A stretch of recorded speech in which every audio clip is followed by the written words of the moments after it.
Hey, welcome back to JB Breaks Free. I hope you're having a great day, a blessed day, and getting 1% better than yesterday and breaking free from whatever is holding you back. It feels good to feel free. I'm feeling that way today. I got some topics I want to talk about: being present, some Bible verses that deal with that, that jumped right out at me, that ties into a top-down approach, kind of a Stoic philosophy to change your perspectives. I want to talk about deep rest, something I feel like I want to do today. I cut short my Instacart shopping because I just wanted to get home and chill, this being the last day of my vacation. Rest is a key component of being free. I also want to talk about the philosophy of Taylor Swiftus, as I think Amanda's Place had mentioned. And that just got me thinking, what else philosophical can we talk about with Taylor Swift? And then I want to talk about breaking free from some bad habits that are holding you back from being your best self. So like I said, I made $69, Instacart and Spark delivery. There was two $30 orders from Walmart, the Spark delivery in-store shopping. One was 5 items. It was a Disney toy and like women's underwear. Yes, I did feel a little weird walking around that area of the store, and this like big burly muscle weightlifting guy walked by who I knew, and I'm sitting there just scoping it out, trying to find the right product. Hey, what's up, Jay? Yeah, not too much. Just enjoying my shopping experience. But I got over that quickly because, hey, 30 is 30. And then there was a $9 double order I did at Tops in town that was not very lucrative, and then another $30 order back at Walmart. And I don't know why, I've been really enjoying that store lately.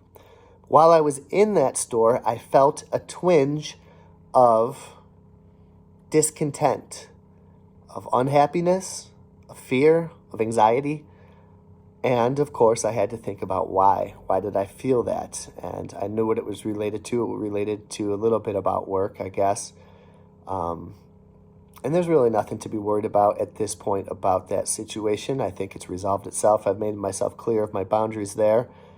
And I got to thinking that what made me unhappy was not being present. The formula of being present and happiness, and that if you're not happy in the present moment, something from the past or something from the future of time is covering that up. But we can't be in the past and we cannot be in the future. All we can be is right now. So if we're not happy right now, we're letting one of those two things that we cannot control make us our discontent, our unhappiness. So I realized that not being happy in that moment, I was not in that moment. I was in a different time. I was in the past. And I was in the past and I was worried about the future. So I got to thinking, what are 2 Bible verses about living in the present that kind of jumped out at me and related to how I was feeling? The first, Romans 12:2, that said, do not be conformed, I underline that word, do not be conformed to this world, but be transformed by the renewal of your mind, that by testing you may discern what is the will of God, what is good, what is acceptable, and what is perfect. I underlined good, acceptable, and perfect. So do not be conformed. I thought that when you conform, you're just like everybody else, right? You're doing what everyone else does. And that's not what we're doing here. We are breaking free here. We are thinking a little bit different, acting a little bit different. It's normal to be in debt, right? It's normal to be anxious. It's normal to buy stuff. It's normal to not even be aware of your monkey mind, that your thoughts are not necessarily you. It's normal not to take action. I think we're doing different things. So we're not going to be conformed to this world. We're going to be transformed by the renewal of our mind, that muscle that we're flexing, that we're learning, that we're testing every day, that by testing, which is weird, it's right in there, you may discern what is the will of God. And so right here, right now, in this moment, with the state of renewal in my mind, this is the will of God. And it's good, it's acceptable, and it's perfect. And we may not understand why, but we're all here and we'll all be where we got to be in an hour from now, where we are for a reason. And most of the time, we're fine in the present moment, even though we might have things we got to take care of in the future and things that we need to learn from in the past, for sure. Most of the time, this moment can be good, acceptable, and perfect. And I would say if we can figure that out, that's pretty easy to understand. Then I thought about the worst moments in life. We don't necessarily understand why, but I guess that's for a different talk. But right now, things are good, acceptable, and perfect. And that's the will of God. And we're not going to be conformed to what others think. We can discern that with the renewal of our minds. So it felt good to flex that muscle today. And that was something that I would never have been aware of a few years ago. And then I wanted to look at one more because it was just too good to not keep digging in. So James 4:14, yet you do not know what tomorrow brings. So what are we worried about? We don't know what tomorrow brings. Only God does, right? Without being omniscient. We don't know. We don't know. We can't control it. Then it says, what is your life? ? For you are a mist that appears for a little time and then vanishes. And we don't know what tomorrow brings. And it kind of says, like, in the scheme of things, it's insignificant anyways. It's humbling. What is your life? Just a brief mist in the air. And if you think about it, that's really all it is. And that led me to the second topic I want to talk about today is the top-down approach, which is a Stoic philosophy, which is looking at your life, your problems, with a view from above, from different levels. I think about it while I'm at work sometimes. Okay, let's say your home, your city, your country, your planet, solar system, universe, all of existence. And then there's you, a little tiny dot down there. There's a quote by Marcus Aurelius that talks about the top-down approach, which is a shift in perspective that's meant to lessen the impact of your problems. Not meant to really take away your problems, but to lessen the impact of them and kind of humble you at the same time. Marcus Aurelius says, think of substance in its entirety, of which you have the smallest of shares, and of time in its entirety, of which a brief momentary span has been assigned to you, and of the works of destiny and how small your part is in them. So minor problems seem less important because all of this is just a mist in time. All of this, we're just assigned a teeny tiny little fraction. I think even human existence, if you were to look at your kitchen table, your big rectangle kitchen table, and if you were to like put your fingernail down in the corner of it, I think that's all of human history. Like, it's not that long. It's not that big. We're here for a short time to learn, for our souls to learn what we got to do and hopefully better ourselves and make better the lives of those who we love and those around us. But in the end, it's really insignificant. How many of us will be remembered 3 generations from now? I mean, no one talks about my grandparents' parents, for better or worse. All these things are not going to matter. No one's going to know. No one's going to care. Minor problems are less significant. Even in the present, when you look down from above Earth, we're all just little teeny tiny little ants, or, doing what we got to do, marching. And things change when we change the way we look at things. So I think we can look at things as not necessarily so serious. Just be present, enjoy the time that we have, understand that we don't know what's going to happen tomorrow. Then I wanted to focus on, what I really want to focus on is deep work. I feel like I have to get better at that. 90 minutes, whatever, to learn. I want to learn my new t-shirt cricket making machine. I want to learn more video editing. I want to learn more about cinematography. So much I want to learn. Tons and tons of stuff I want to learn.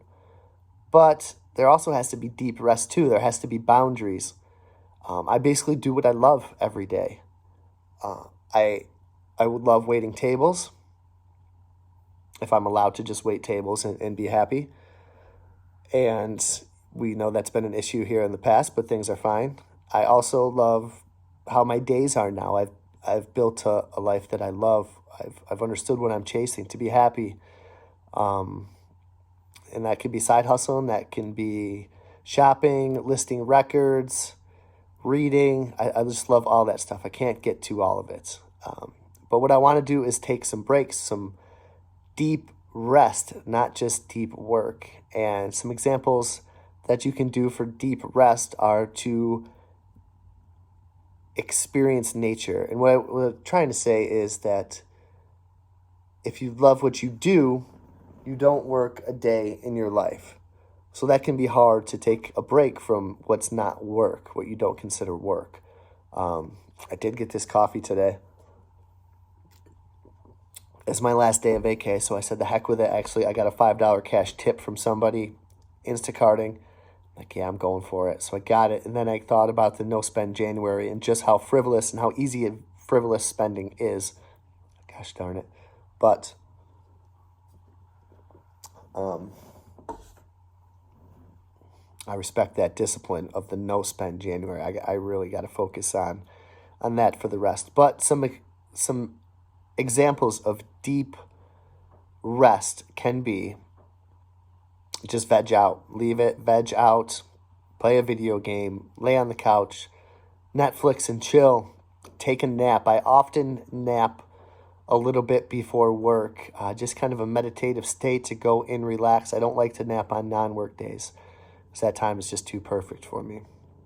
Meditate, something I think we can all get better at to give our minds a rest. Journal, get those thoughts out on the page. Exercise, experience nature. And this is one I've been thinking about. I really want to get out there early.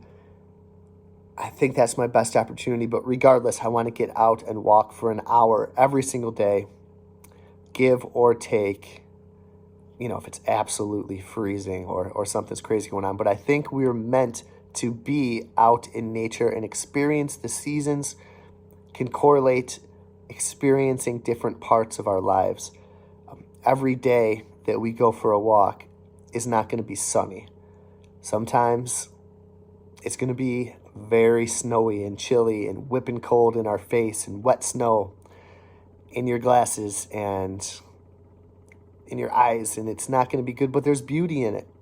And experiencing the dreary weather days, the cold days, and the beautiful days, and the crisp fall days can set us up to experience the different seasons of life and the different types of days that we're going to have. Not every day is going to be a sunny day for us at work, right?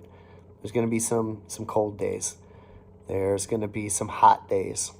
So I think that helps us to focus on life and get us better prepared for it.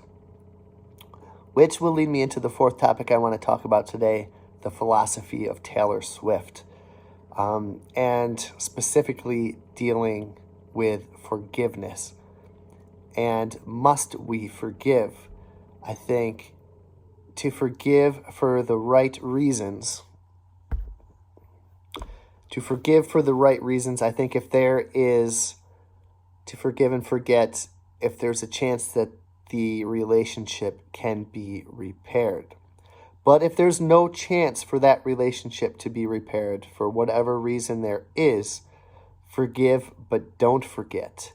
I think Taylor Swift would say, forgive, but don't forget, hang on to it a little bit, but become indifferent to it, to shake it off, to move on, to not let it consume you.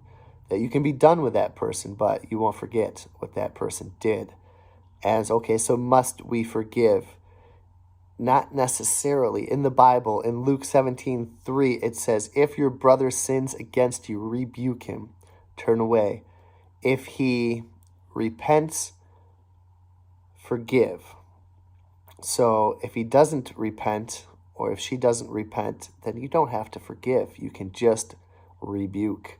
And if there's something in your life that you got to rebuke, then rebuke it and shake it off. And finally, some bad habits, 5 here. 5 bad habits to break free from on your break free journey that will help you so much. Number 1, self-doubt. Flex the muscle to not let self-doubt overcome you. What others think. No, shake it off. Negative self-talk. Lose it. Even sometimes when I'm self-deprecating to myself, or, you dummy, Jay, what are you doing? Like, I even catch myself. No, negative self-talk, even if it's not that serious. Don't put it in there, Mr. Teller, as we've talked about in The Magic of Thinking Big. Only positive things go in. Perfection. If I wanted these videos to be perfect, I'd still be on the first one. Perfection in anything is just not part of our lives. Even perfection at work, perfection as a parent, as a husband, as a person. We're not perfect. We're not God. We're not robots. Don't let self-doubt hold you back. Break free from it. The second thing is giving up. Anything worth doing requires failure. Do not give up. Get over it. Don't give up. Keep showing up. Number 3, being brainwashed by the news, by having to go to college. You don't have to go to college. You can do something else. It's a different world now. There's different areas to apply your skill. There's certificates you can do in technology. College is not the only way. Being married by a certain age is not the only way. Don't have to be brainwashed by that. By getting a house by a certain age, or the biggest house you can afford. No. Having lots of stuff, break free from that idea, which is kind of talks with being brainwashed, but also the next thing I want to talk about. Only thing that you need to be concerned about is building a life that fulfills you. I wish that was one of the main topics every single day they talked about in school. Could you imagine that? If every day in school they said, what are you going to do today to get yourself better to having a life when you're an adult that will fulfill you, that will make you happy? Let's do everything we can in school to help you get there, to show you all these different things, to learn from people who have gone through it. I wish I was exposed to some of that stuff. My parents did the best they could do. And I know sometimes I didn't listen, but I wish I was prepared more to have a life that was fulfilled. Number 4, buying dumb stuff. They should hammer that in at school every day. Break free from that bad habit that you need stuff to be happy. That's just going to hold you back. And number 5, not taking risks.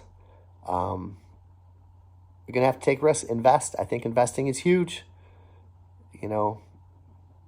Over the history of the stock market, it goes up. Yes, sometimes it goes down, but if you take a long-term approach, it always goes up. That's a risk. We are starting this Cricut Maker 3 that I'm going to document my process of making my first dollar on, and we had to invest in the machine. We've had to invest in supplies, and that's a risk. That could all be for nothing. Paying a fee to sign up for an app to make money, that's a risk. Driving your car around to deliver groceries is a risk, I suppose. But you got to take risks.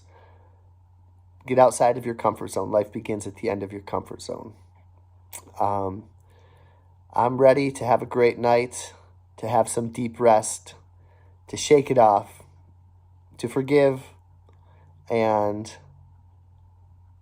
for those things that cannot be repaired, to just be indifferent and to just peace out, you're gone. To stay present, to not let time in the past or the future disrupt my happiness in the present, and to take a top-down approach. Things are small. Don't let small things get to you. Be grateful for small things instead. Have a great day. Let me know how you're doing. Like, share, subscribe. I will talk to you on the next video.